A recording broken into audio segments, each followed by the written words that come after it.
Welcome to the webinar, From Barriers to Freedom, a neurodivergent journey to a driver's license.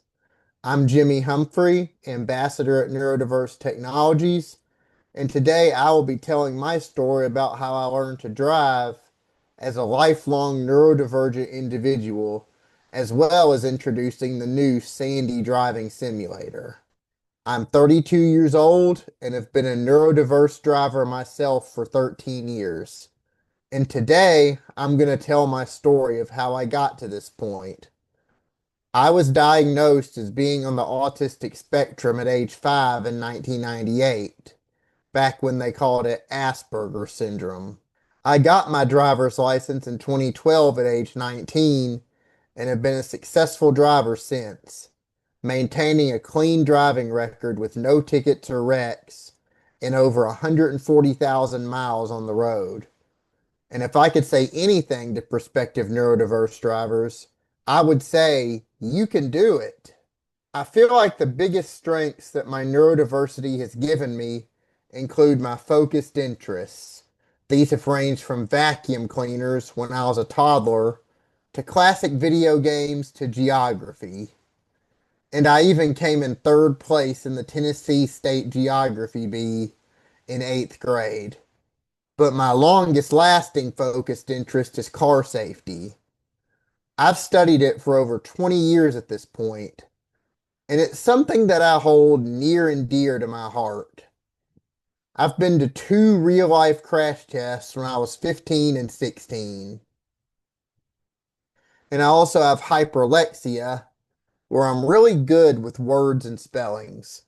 For instance, I was reading at 15 months old and I came in second place in the Tennessee State Spelling Bee in eighth grade. And I also have very strong numeric skills.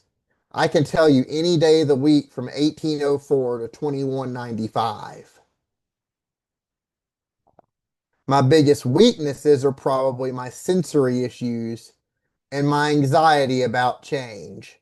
Things like crying babies, background yelling, or excessively loud vehicles get on my nerves more than most people, for instance.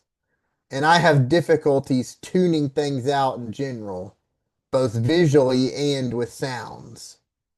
And my anxiety about change makes it much more difficult for me to make big decisions in life where there are unknowns. I have a real problem with overthinking things. Socially, I feel like I'm more confident than most people on the spectrum, and I've been told that I'm quite a kind person as well. And for both of those, I've been blessed with great parents and a great family, and so many people in all walks of life, school, college, church, work, so many other places that have treated me with love, respect, and compassion. To the thousands of y'all out there, I'm thankful for every one of you, whether it was one deed 20 years ago or a lifetime of help. Without further ado, let's get into my story about driving. When I was several years too young to drive, say around 13 or so, I looked forward to it. The freedom of seeing something that I wanted to do and being able to just do it without having to rely on a second person's schedule greatly appealed to me, like it does to most people at that age. But things tend to not be so stressful when they're a few years out. The old, that's a problem for future me idea. But as I approached 16, the reality of driving a car came to the forefront. My anxiety started to surface. The idea of driving a multi-ton vehicle at up to 70 miles an hour legally just seemed terrifying. And if you told my 16-year-old self that 14 years later he'd drive a Ferrari on a racetrack at 120, he wouldn't have believed you for a millisecond. And of course, back then there was no Sandy, so I faced a sort of cliff into going straight into driving with a real car where the consequences of a mistake are potentially very severe. And the idea of me pulling out in front of someone and then getting T-boned was particularly scary to me. So I started making excuses to delay the process. I'm too short to drive was my favorite. I was probably 5'8" by the time I was 16, which, as y'all know, is plenty tall enough to drive.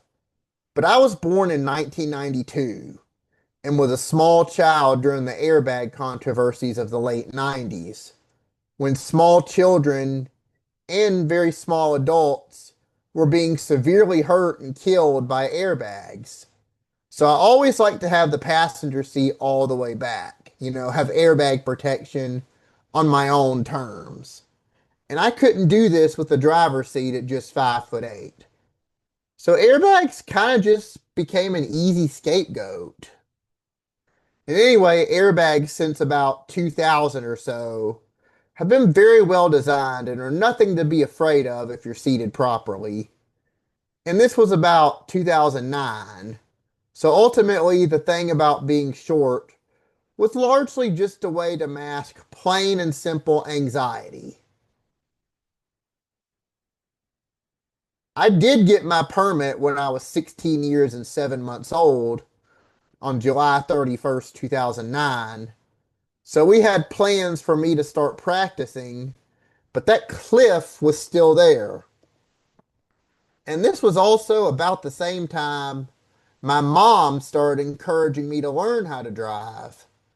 And in hindsight, I should have listened back then. She knew I was ready. By the time I turned 17, most of my classmates had their licenses, and it was really starting to affect my life. I got in this tug of war in my mind, if you will, between wanting the freedom and independence of driving and my continued anxiety about it. I was lucky enough to have parents and friends who would drive me many of the places I wanted to go, but my schedules were tied to theirs. And if I didn't carefully plan, I'd miss out on things I wanted to do. I had to miss the carnival in White House, Tennessee, which is my hometown where I lived at the time, in 2010 because my parents wanted to watch the series finale of Lost. They were invested in that show like millions of other people were at the time. And my parents were still taking me to school, and my grandfather, who was in his early 80s, 82 years old at the time, was still picking me up.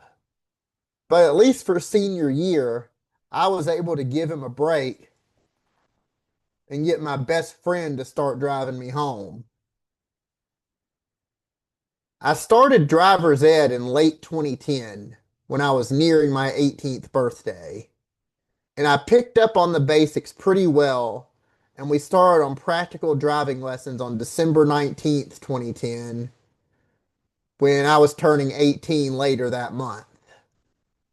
I did pretty well and picked it up pretty quickly, but of course there was that second set of controls on the passenger side, and that helped to ease my anxiety. In fact, I would recommend that driver's ed like I had be a second step between Sandy and an actual license.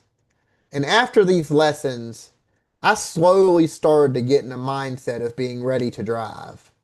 And then the last straw was when I went to college in the fall of 2011. I saw that the vast majority of my peers were reasonably experienced drivers. They'd had 2 to 3 years of practice. And college is much more car dependent than high school. The advancement of car safety also did a lot to reduce my anxiety and get me into a place where I was willing to learn how to drive.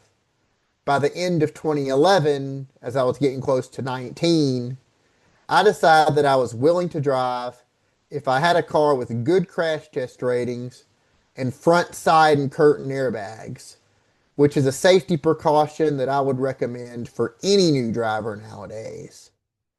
And I was attracted to the 2008 and newer Honda Accord in particular. especially after, first of all, I rode in a few of them after I went off to college and just really liked how they were laid out, the design, and especially the safety. And then, especially after a 2009 Accord saved one of my friend's lives in March of 2012. On May 4th, 2012, I finally got my first car, which was a black 2008 Accord EXL sedan. I loved that car.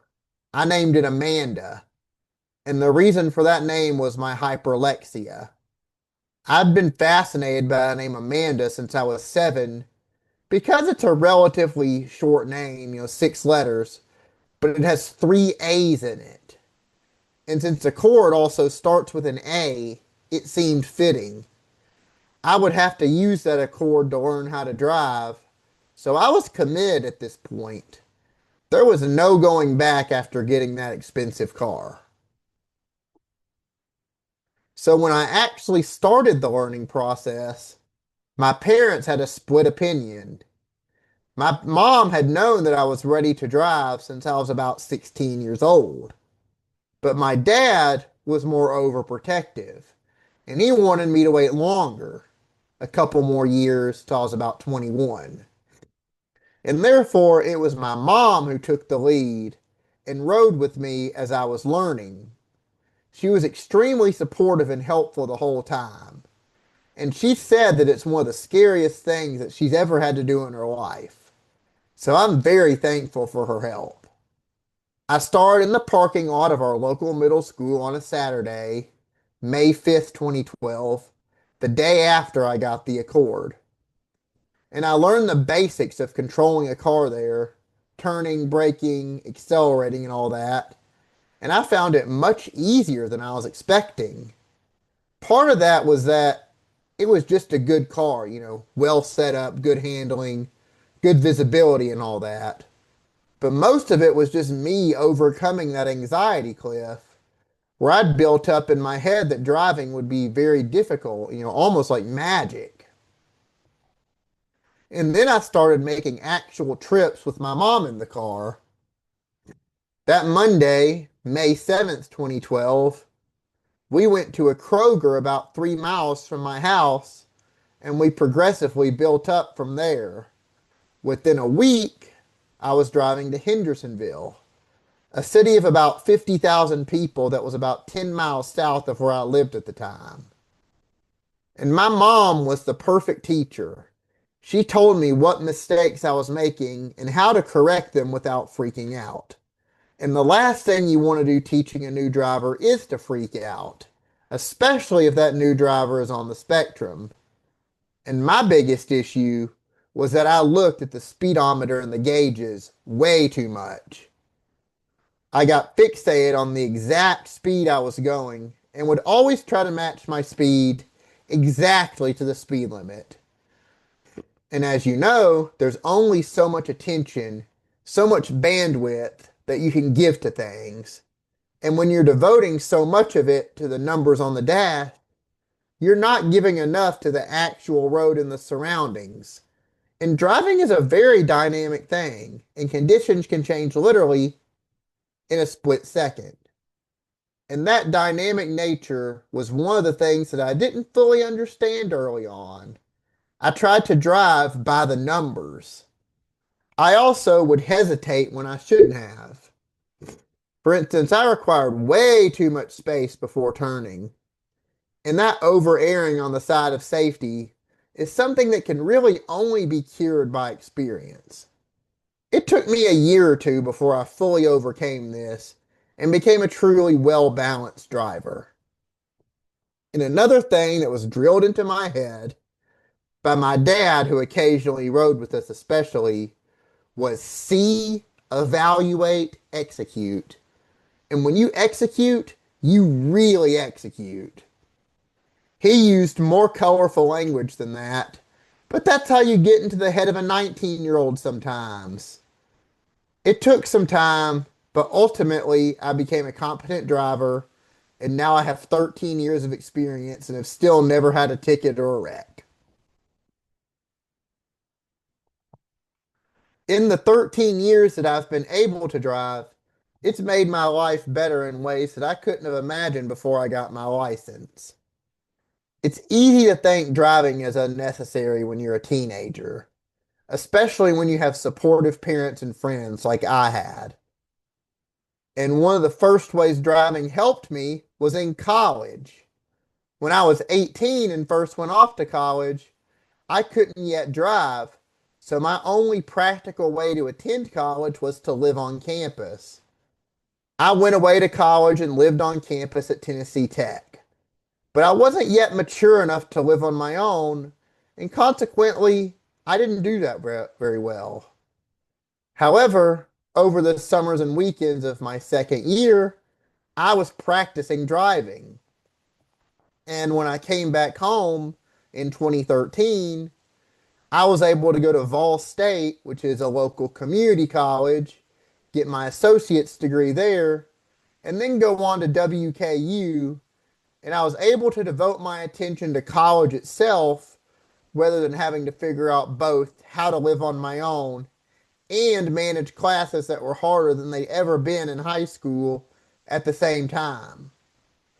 When I was able to commute and still have my support base at home, I did much better. And that includes me getting a bachelor's degree in journalism in 2019. College is a lot, even without figuring out how to live in a completely different environment at the same time. So I feel like commuting should be an option for anyone. Of course, some people are going to do well going off to college, and they're going to be ready to figure out living on their own and college at the same time. But I feel like commuting should always be an available option. Today, driving not only allows me to commute to work and not have to worry about transportation for any job, but it's completely made my social life as well. I live in a rural area, so when I want to see my friends, I have to drive. I have a Monday night church group that I have dozens of friends from, and it's enriched my life greatly. In fact, it's the backbone of my current social life. But the church is over 20 miles from my house, and I have to get there somehow. And I'm sure someone would pick me up if I need them to, but me driving is far more convenient for everyone involved. And I also have a widowed grandmother that's 83 years old, and she needs someone to take care of her occasionally. And I go over and see her once a week. And it's much easier to accomplish that when I can just fire up the Accord and go over there. And being able to drive has also brought me confidence in other areas. If I'm mature enough to drive a 3,600-pound vehicle at up to 70 miles an hour for 13 years responsibly, I'm probably mature enough to do many other activities of adulthood, like work or cook, or just myriad other things. And it just reminds me every day that, hey, Jimmy, you're an adult now. But as I've talked about, learning to drive for me and for many other neurodiverse individuals involved more stress and difficulty than it needed to. And luckily, that process can now be much less stressful and easier than it was than when I was learning. Now we have a better way for neurodiverse individuals to start learning how to drive, the Sandy simulator.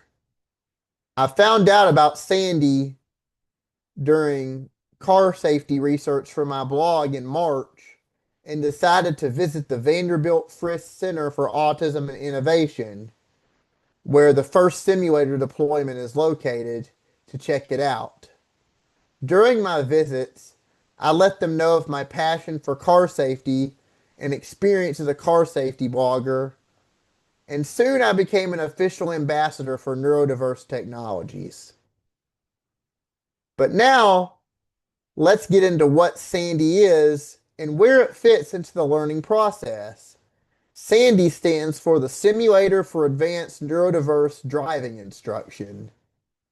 It is a driving simulator using VR elements that's being developed by Neurodiverse Technologies, a startup company being developed from Vanderbilt University. It's designed to be used as a first step in learning how to drive, and it should be mastered before real world instruction in an actual car begins. It uses a setup with a steering wheel, pedals, and a gear shift, set up much like they would be in a real car or traditional driving simulator. The system is set up so that the car responds like a real car that a new driver would likely drive, like a compact or mid-sized sedan or a small SUV. And it has two monitors, one for the learner and one for the instructor. On the learner's monitor, it provides a realistic VR environment with traffic, lights, and all the various things that you might encounter driving. There are 24 lessons, everything from basic parking to driving on the interstate or in a crowded city in rush hour traffic. On the instructor monitor, these lessons can be set, but what makes Sandy so special and differentiates it from traditional driving simulators is that each lesson can be customized and adapted to the situation. The instructor can set the amount of traffic, the weather conditions, and whether it's night or day. So you might have the same lesson, say driving in a suburban environment, but that lesson can run the gamut from a calm, sunny day with little traffic to pouring down rain at night with a traffic jam. With a full curriculum of lessons and nearly infinite possibilities to customize those lessons, Sandy gives a chance to make sure that prospective drivers are ready in nearly any potential driving conditions before they ever take a real life steering wheel. And to add to that, these conditions can be changed on the fly. For instance, an instructor can spawn in an ambulance that the learner must then yield to. Also, the Sandy system provides immediate feedback if a learner makes a mistake. The car will actually be stopped and a message will appear on both the instructor's and learner's monitors saying exactly what the mistake was and giving the learner a chance to repeat the driving maneuver correctly.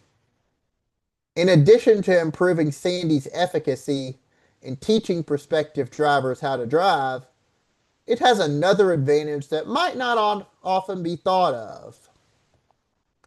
If prospective drivers try to drive like they do in their favorite video game, thinking, cool, a VR driving game, then Sandy will put a stop to that immediately. You can't drive like a maniac if you're stopped as soon as you break a traffic law, so you're not going to have people wasting time on Sandy and taking that time from actual driving instruction. And even if you've already gotten your license recently, Sandy can help you continue to overcome stress with new situations and reinforce best practices for driving. And another way that Sandy improves on traditional driving simulators is that Sandy also has sensors that can measure the learner's heart rate and perspiration levels, as well as track their eye gaze. This way, we can measure the level of stress that a learner experiences, as well as whether they're properly paying attention by looking where they need to look.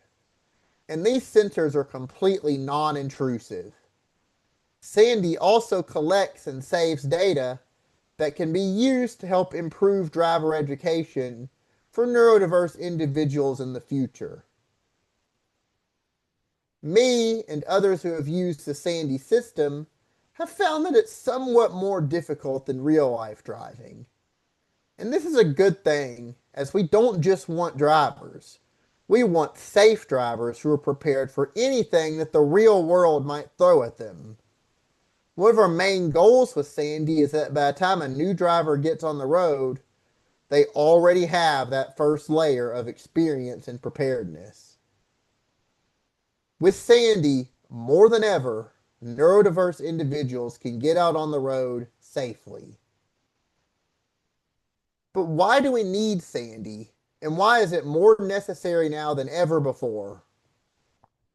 Just 26% of adults on the autistic spectrum drive. And many of those adults who don't could learn to drive if they were just given the proper tools and support. And it's to the point that my third grade teacher, who's one of the most supportive educators I've ever had growing up, was surprised when I saw her again at 21 years old and I told her that I could drive. And her exact words were, "You can drive?" One of our main missions with Sandy is to help get that 26% as high as reasonably possible. And most teens and young adults on the spectrum do want to learn how to drive. In fact, 70% of teens and young adults on the spectrum are interested in driving. And the prevalence of autistic spectrum is increasing. Today, 1 in 31 children in the USA are on the autistic spectrum. And that's a 312% increase since 2000. And that means that there are over 4 times as many children on the autistic spectrum today as there were just 25 years ago when I was a kid. And this means that Sandy has the potential to help millions of people meet their full potential in the future. 85% of adults on the autistic spectrum are either unemployed or underemployed, and the inability to drive is a primary contributor to this. After all, if you can't get to work, you can't work. The economic costs of autistic spectrum disorders in the USA were already $268 billion in 2015, and that's increased 72% to $461 billion in 2025 this year. And most of this was in lost productivity, most of these costs. And while a remote job is great, 87% of jobs still require at least some commute. And in most areas and most situations, this means driving. And this is just the economic and work-related costs, not to mention the more intangible costs in other areas, like freedom, independence, being more flexible and making friends, etc. Therefore, the potential market for Sandy, even in the neurodiverse space alone, is huge. It's estimated that up to 812,000 individuals on the autistic spectrum will be attempting to learn how to drive in the next 5 years alone. That's more than the population of Nashville. And with Sandy, we can help maximize the proportion of those who are successful. Pilot research for Sandy, conducted at 12 locations in multiple states, shows that the vast majority of users, 70%, kept trying to get their driver's license. 4 out of 5, 80%, improved their attitude toward driving, and 83% reported reduced driving anxiety. And there was a massive reduction in panic and accident-related thoughts, 50% to be exact. Part of the reason that the percentage of individuals on the autistic spectrum who drive is so low is that traditional driver's education doesn't take into account the unique challenges that individuals on the autistic spectrum face when learning how to drive. In traditional driver's education, learners have to deal with information coming from all sides, and even factors such as aggressive drivers, while they're still learning to control the car in the real world. Because of this, 66% of teenagers and young adults on the autistic spectrum who are trying to drive are either struggling or failing to get a license.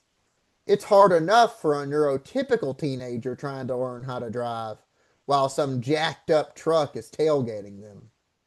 For a neurodiverse individual who may have difficulty picking up on social cues and devote even more stress to that aggressive driver, it can be nearly impossible. That's why we have Sandy, so the learning driver can learn how to deal with those situations in virtual reality before driving in actual reality. The data Sandy provides lets us know exactly what subjects a learner has mastered versus the ones they need improvement on. And it also shows us what subjects and situations provide the most stress with hard data from our sensors. After all, driving is all about balance. When you have too little stress, you tend to act more recklessly. But excessive stress is also very dangerous on its own. You don't want a learning driver to freeze up when they need to act, for example. Sandy puts drivers closer to that ideal balance before they ever get on the road. And Sandy has been very successful in its mission of helping neurodiverse learners. And while Sandy is initially targeted at neurodiverse individuals, it has potential applications for neurotypical individuals as well. I feel like it would be a good idea for any potential driver to get practice in the virtual world, because no one gets behind the wheel without having fully mastered that balance. And excessive stress about driving is a common thing with neurotypicals as well. After all, whether you're 15 or 16 or 18 or 20 or 40 or whatever age you're learning to drive at, getting behind the wheel of a 4,000-pound machine that can legally go 70 miles an hour is a very big deal.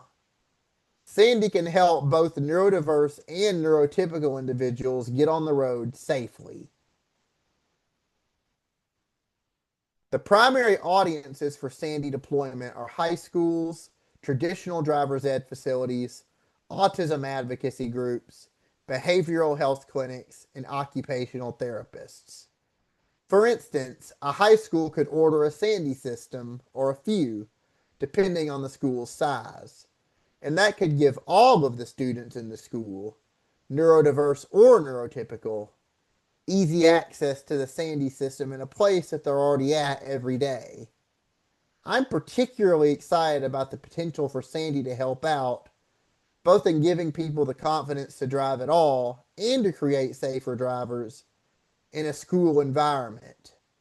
Since most people learn how to drive at a high school age, colleges and universities are a secondary market, but there are many people who wait. After all, I got my license at 19. Traditional driver's ed could also use Sandy as an augment to in-class instruction and on-the-road training. This could make driver's ed more adapted to the needs of neurodiverse individuals and could even be integrated as an optional or standard part of instruction for all students. And behavioral health clinics and autism advocacy groups and occupational therapists could also employ Sandy for their clients. The Sandy system is designed to be affordable on an institutional scale. And if you want more information on price, reach out to Neurodiverse Technologies. But what if I'd had Sandy? I feel like there are many other teens and adults on the autistic spectrum in the same boat that I was. We just need to get over that anxiety cliff. And a really good way to get over that cliff, just like with many anxiety-inducing things, is to get a glimpse of what it's like in a safer environment. The biggest advantage I feel like Sandy would have given me would have been to show me the dynamic nature of driving. When I was a kid, the only exposure I'd had to driving was racing video games. You just push X on the controller and turn, and all of your attention can go forward. And yes, I was a PlayStation kid. But in real life, driving is a very dynamic thing. I feel like Sandy would have shown me that dynamic nature, what I needed to pay attention to, and most importantly, how to divide that attention among the things I need to divide it among and when. I could have gotten behind the wheel of a car already knowing the basic mechanics and having a grasp on the balance of caution that would make me the safest possible driver.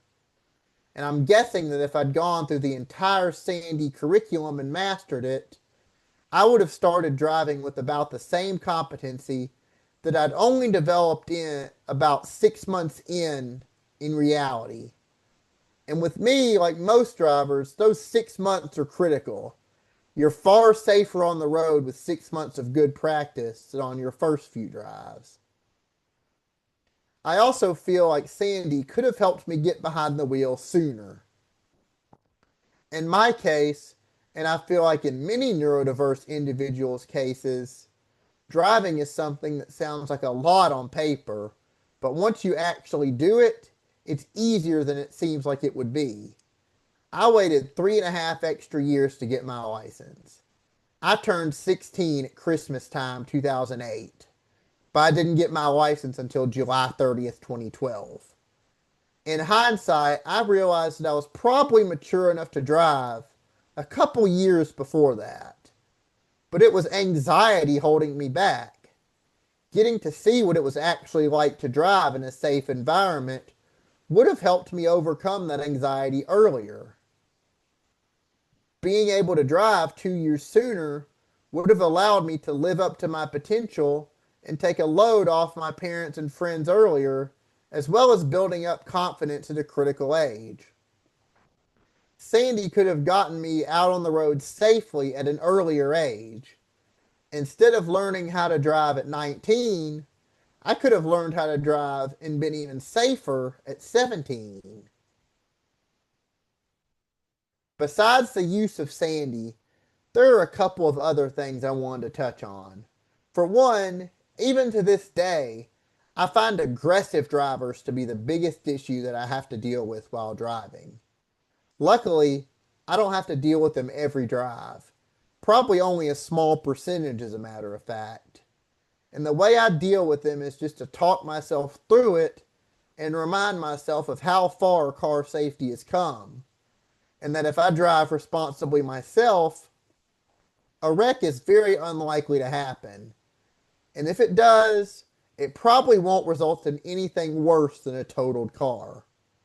And the second point kind of ties into this. It's very important, both for neurodiverse and neurotypical drivers, to have a safe car.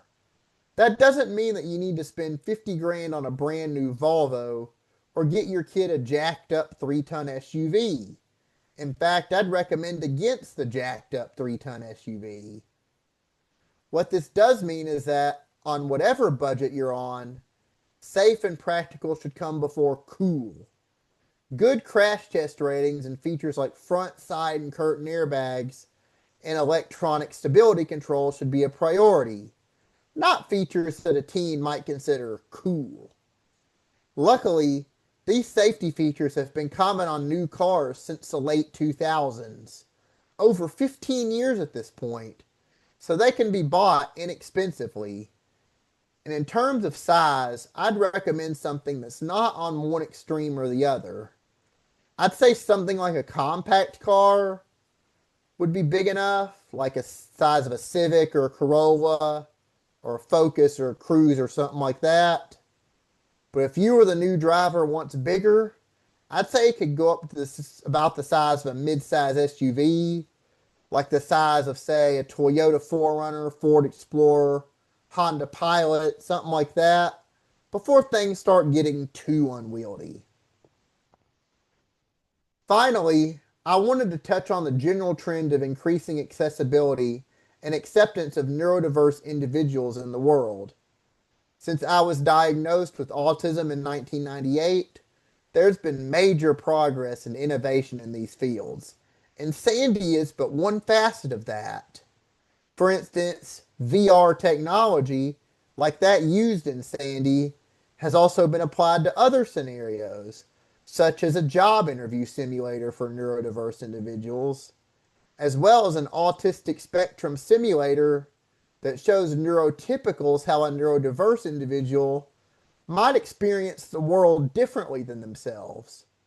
Coaches and therapists specifically targeted for people on the autistic spectrum are far more common now than they were even 10 years ago. And in the world at large, as understanding of neurodiversity improves, people have been more inclined to make accommodations, such as Walmart's sensory-friendly shopping hours or quiet spaces at work, as a couple of many examples. Going back to driving specifically, the dramatic progress in car safety makes driving less risky and stressful for all new drivers, which is important for neurodiverse drivers especially. Most modern cars, with their predictable handling and performance and strong safety features, are far better set up for neurodiverse drivers than the cars of, say, the 1980s. With the tremendous progress we've made with making the world a better place for neurodiverse individuals, I see a bright future in this space, with Sandy providing a major role. If you have any questions or comments for me, or want to reach out to me, contact me at jimmyhumphrey07 at gmail.com. And thanks for listening to my presentation.